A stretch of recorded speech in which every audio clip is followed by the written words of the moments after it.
मैं अपने सभी दोस्तों को सादर नमस्कार करता हूं। केपी मैथ चैनल में आप सबका हार्दिक अभिनंदन और स्वागत है। तो कैसे हैं जनाब आप सभी? आशा है आप सभी अच्छे होंगे। तो जनाब आज हम सभी पढ़ेंगे कक्षा 12 गणित संबंध। प्रश्न इस प्रकार है, सिद्ध कीजिए कि R में R बराबर मझले कोष्ठक के अंदर स्मॉल ब्रैकेट के अंदर A, B, जहां की A B से छोटा है या बराबर है द्वारा परिभाषित संबंध R स्वतुल्य तथा संक्रमक है परंतु सममित नहीं है। तो देखिए जनाब, इसे हल करते हैं। पटल पर अपनी निगाह जमाए रहिए और हमारे कथनों को सुनते रहिए ध्यान से। तो ये रहा हल।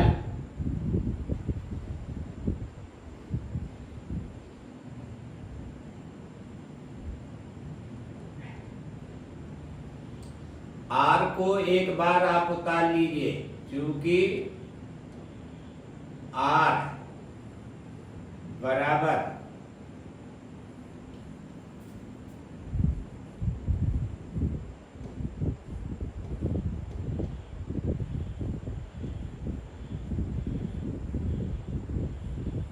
चलिए R उतर गया। अब जो प्रतिबंध दिया है इसे उतारिए यहां पर।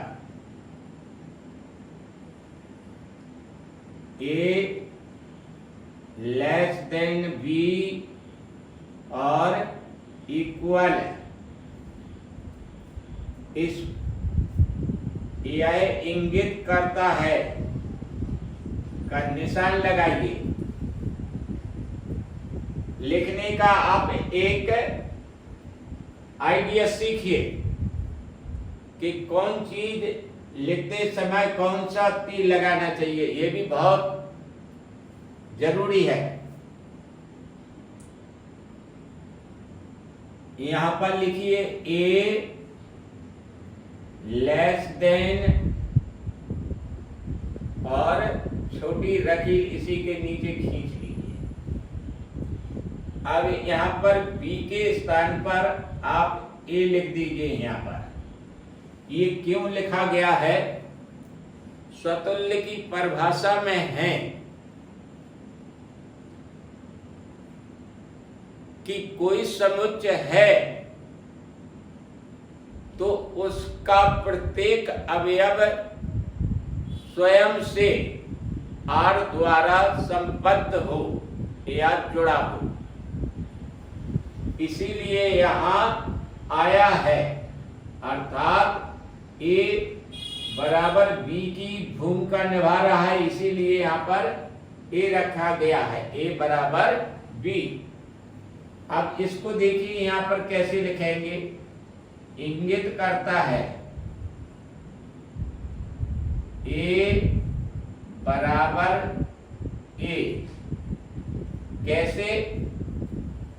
इसमें दो शर्तें हैं यहां पर, A लेस देन B और बराबर का। तो इसमें से कोई भी एक शर्त फॉलो अवश्य हो। यहां पर बराबर बराबर आ गई है, एक शर्त कंप्लीट हो गई। तो अब देखिए इसे हम दूसरे रूप में कैसे लिखेंगे। A B कोमा ब्रैकेट बंद अवयव R, इस तरह से इंगित करता है A अवयव R। इसलिए संबंध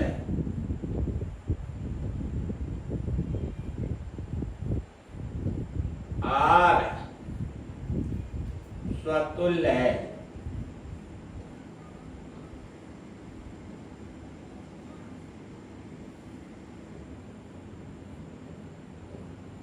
पहला पॉइंट क्लियर हुआ। चलिए दूसरा,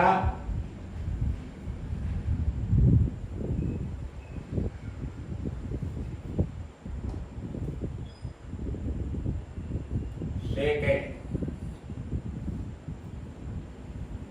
यही जो प्रतिबंध ऊपर लिखा गया था यहां पर भी लिखें, ए लेस देन बी और इक्वल। अच्छा, इसे इंगित करता है का निशान लगा है। सममित हमको सिद्ध करना है, ये सिद्ध है अथवा नहीं ये निकल के आएगा। इंगित करता है बी लेस देन और इक्वल ए।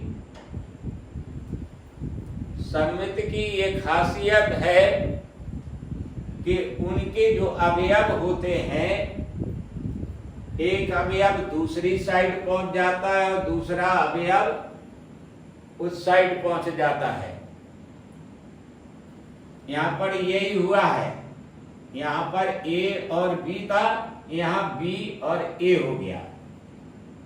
तो देखिए जनाब, यहां अर्थ क्या कह रहा है कि ए बी से छोटा है, तो मतलब बी बड़ा है यहां, और जो बड़ा है वो कभी छोटा हो नहीं सकता, इसलिए यहां कथन असत्य हो गया। तो यहां लिख दीजिए असत्य है।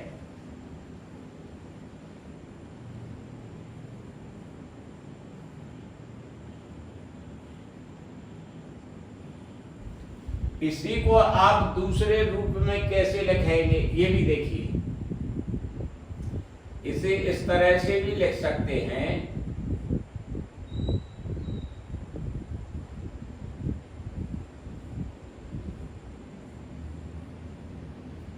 यहां b लेस देन a और इक्वल, इस पे एक डंडी डाल दीजिए ऊपर से इस तरह की, तो असत्य लिखने की फिर जरूरत नहीं है। इसने ये कर दिया कि हम असत्य हैं। अब इसे और दूसरे रूप में देखिए,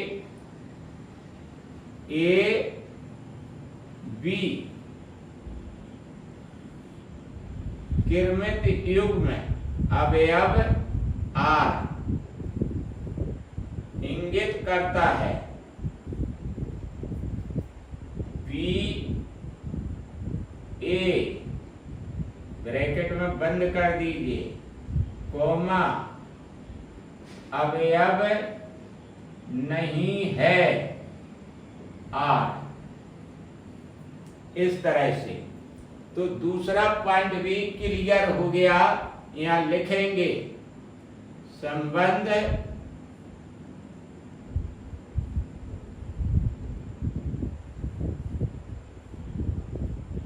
आर सममित नहीं है।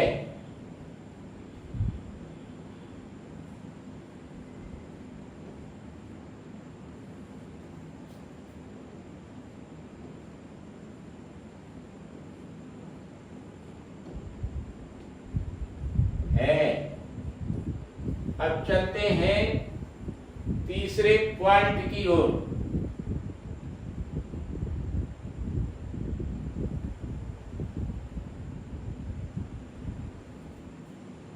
तीसरे पॉइंट को बड़े ध्यान से देखें।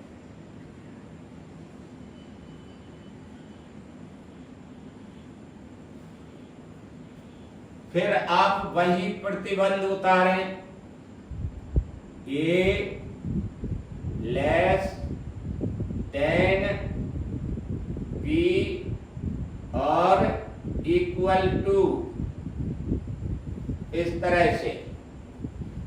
इसके आगे तथा शब्द लिखें,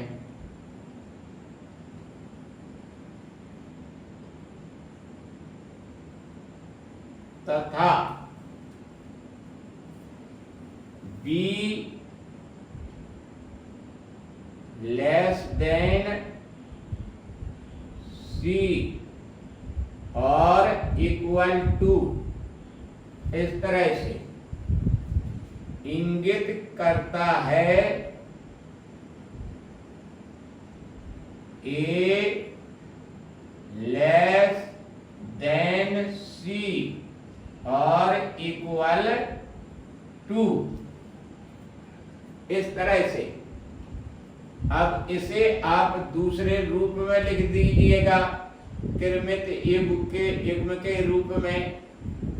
यहाँ पर हम एक आपको, अगर इससे शब्दों में, इससे अगर आप समझ नहीं पा रहे हो तो इसे दूसरे रूप में भी समझ लीजिए। जैसे ये क्रमशः है ए बी सी, आपको अंकों से हम एक बार समझा देते हैं। जैसे ये संख्याएं 1 2 3 है, ए बराबर 1, बी बराबर 2, सी बराबर 3। तो देखिए इसी क्रम में ए बी है, वहां पर 1 2 उठाएं आप। 1 2 से छोटी है और 2 3 से छोटी है और 1 3 से छोटी है। यही अर्थ है यहाँ पर कि ए बी से छोटा है, बी सी से छोटा है और ए सी से छोटा है। तो इसे आप दूसरे रूप में लिखें, ए बी कॉमा ब्रैकेट बंद अवयव आर तथा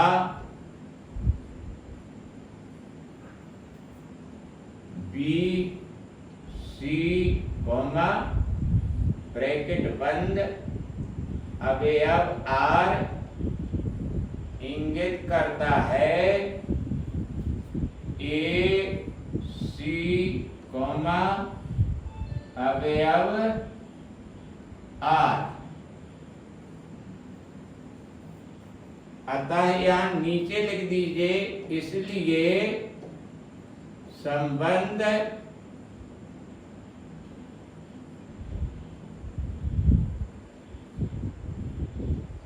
आर संक्रमक है।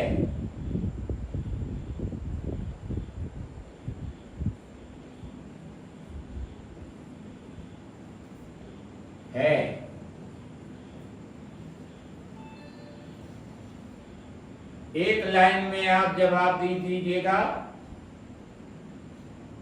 अंत में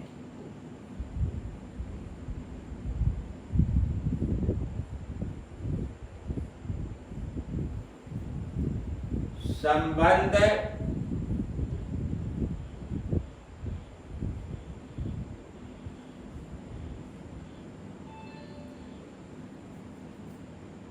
आर स्वतुल्य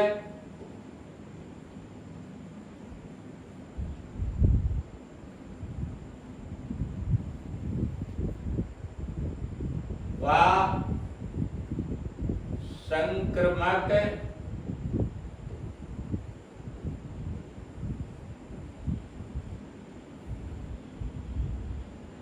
है, परंतु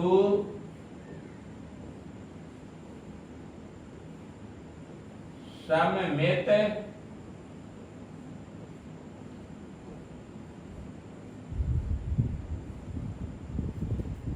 नहीं है।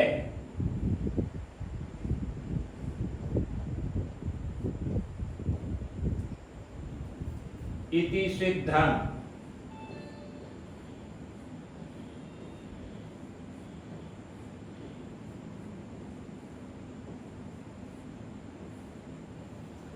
जी जनाब, आशा है आपको समझ में आ गया होगा।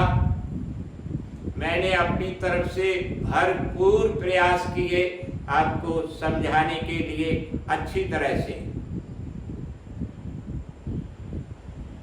मैं आप सबकी उचित समझ अच्छी सफलता के लिए मंगल कामना करता हूं ईश्वर से। इसी के साथ मैं अपनी वाणी को विराम देता हूं। इससे पहले आप सभी से रिक्वेस्ट है कि अगर वीडियो अच्छा लगा हो और समझ में आया हो तो इसे लाइक, सब्सक्राइब और शेयर भरपूर करें। हमारा हौसला बढ़ाते रहिए। आप सबके लिए काफी मेहनत करता हूं। नमस्ते।